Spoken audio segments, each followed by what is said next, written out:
What is going on, everybody, and welcome to episode number 5 of Kevin De Bruyne's road to FIFA 16. First and foremost, I apologise that it's been quite a while since the last episode, but now, fingers crossed, we should be back to the normal routine where there should be one out on the Monday. There was just something separate out this Monday, which was why you can see me tinkering with the team there before we head into the first game. You can see our first opposition is a sweat squad. It's actually a full Man United team, apart from the Roma front three of Doumbia, Ibarbo and Gervinho.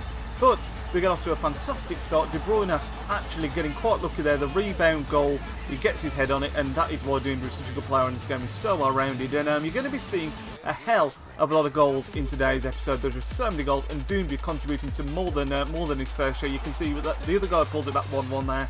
Really poor keeping from Visa, and I'm thinking we're going to have to change him out soon because he has been a bit dodgy. But we then get Pink Sturridge actually doing something for the first time in today's episode. He actually bags himself a hat-trick in this game, I think, spoiler alert. But he actually stepped up to the plate. You can see he does some more fantastic work here. Another McGeady spin, and then finishes it off nicely. Had to work it onto his left foot there, which was why I went for the McGeady spin, but it worked well. That gave us a 3-1 lead. He actually pulled another one back. I mean, when you've got that front three, you're always going to have goals in your locker, and he did pull one back, but then we actually went at the other end with Sturridge. Got him the hat-trick, I believe that is. That was 4-2, and that was how the game finished. Like I said, De Bruyne is having a fantastic episode today. He's in that advanced role in the central midfield, sort of more attacking position, and he just seems to be getting involved quite a lot. You can see we pick up 519 coins from that game, which was pretty tidy. We actually dominated the game. We shouldn't have been as close as it was. You can see we're just a couple of wins away now as well from promotion, but at this point, Sturridge only had 2 games left on his contract. He's the Pink Sturridge, the loan Sturridge, and a lot of the players that had bought him were actually low on fitness, low on contracts, themselves. I started looking up how much they were selling for compared to how much I bought them for, and decided to just sell them on and build a new half of the team here with me around De Bruyne. So basically, out of the players that we bought, we took a very small hit on Emre Can and on Fellaini, so I think we lost about 250 coins between those two, but we made a small profit on Raphael, which cancelled that out, and then we made a really nice profit on Sterling. I think we made about 1,000 coins on Sterling, so we actually came out pretty nicely out of it all. We ended up sort of with about 7k, I think you'll see, 7.5k. Most of the money made on Sterling, but like I said, we made a little bit on Raphael and lost a little bit on the other two, but it did allow us to make a pretty nice team, as you'll see in a second. Look, I'm just sorting out Raphael now, and then we'll sort out Chan, who, like I said, we lost a couple hundred coins for. It's really hard to read the market right now. It just, I mean, it has been for the last few months, to be honest. It's been really up and down, but thankfully we did manage to come up on top after all that trading, which was nice. And you can see there they've all sold, other than Sacco, the right back, who does sell on the second time of asking, as you'll see in a second. I put him up for 2k, and he does in fact sell that, as you'll see later on. But I had a decision to make what kind of team to build around De Bruyne this time, and again we went Premiership/Belgium, and we actually end up with a half Everton Belgium with Morales and Lukaku, sort of Lukaku up top, Morales on the right wing, and then a Zenit back 3, because we linked Witsel in at centre mid with De Bruyne, and then we have Garay, and the right back, I think his name is Anyakov at right back, so we end up with a pretty nice team. It doesn't quite get 100 chemistry if I remember correctly, it might be just short. I'm not fully sure. I actually recorded all this about a week and a half ago now, so forgive me if some of this isn't quite straight in the memory, but you can see Sacco does sell there, and yeah, we got 96 chemistry. I thought we were just shy, and that's the team we ended up with. We did also end up selling Zambrano. He's a player that I bought into, he's a Bundesliga defender, but the fact that he's not German caused me a lot of issues as far as linking him up with other people, and because we had Emre Can in there, I did want to go and get another German centre-back from the Bundesliga, and we do in fact sign this guy here, Westermann, who actually gets a debut goal if I remember correctly, but yeah, we brought him in. Does that take us to 100 chemistry? I can't really remember at this point. We bring in a couple of fitness cards as well.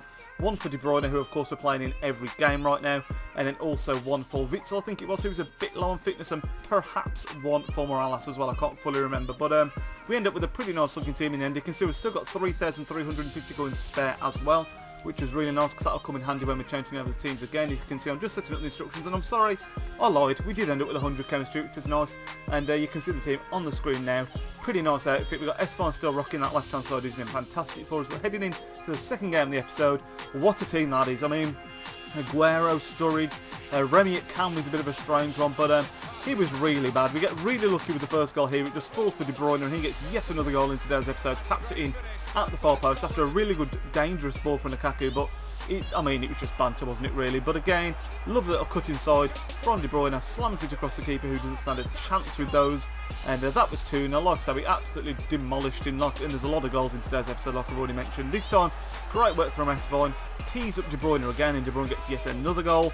This time it's De Bruyne who gets through so easily. We end up sweating it to Lukaku just for the goal, because we are going to be sweating it whenever we can. We need the coins to build up our team. And we go ahead and get ourselves a fifth here. Lovely little finish. This is from Lukaku. Dinks it over the top of the keeper.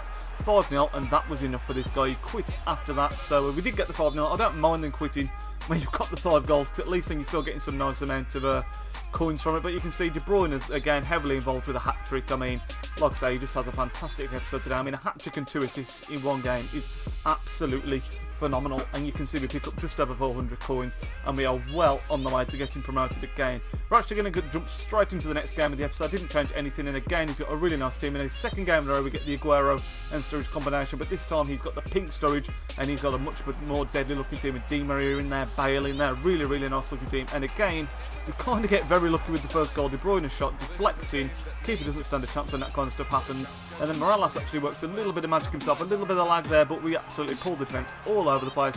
Little fake shot inside, straight across the keeper, 2-0, and it went really quiet after this moment until this happened. So Aguero goes through here, scores to this guy and pulls it back to 2-1, and then it just goes absolutely mental basically. We then go ahead and score from the kick-off. You can see, oh sorry, no, I'm lying, this is a really nice goal from Witsel, probably the nicest goal of the entire episode actually. Lovely little skill run. I'm thinking too far ahead, I think it might be the next game that I'm thinking of, but Witsel gets a nice goal there. Lovely little fake shot. Ball roll chop, sorry, and then an absolutely banging finish, and then Lukaku also getting a really nice finish as well. But that Witsel one is still the goal of the episode in my opinion, even though that chip from Lukaku was very delicate, very nice indeed. And I was thinking of the next game in the episode, apologies for that. We do actually have time for one more goal in this one as well though. Absolutely nailed in the box there. I think it was Witsel, and we get a penalty. And De Bruyne goes a little Karanka, is it called? Is it called a Karanka? I think they dink it down the middle. I'm not entirely sure how it's pronounced, but easy win in the end, after it looked like it could have been a pretty tight game, and again De Bruyne contributing massively to that one. What I do want to know as well, as we're about to head into the last game of the episode, what you think I should do with the team for the next episode, because there's a lot of tournaments out there at the moment with a lot of cash prize, and what I mean by that is you can see there's Bruynes selling.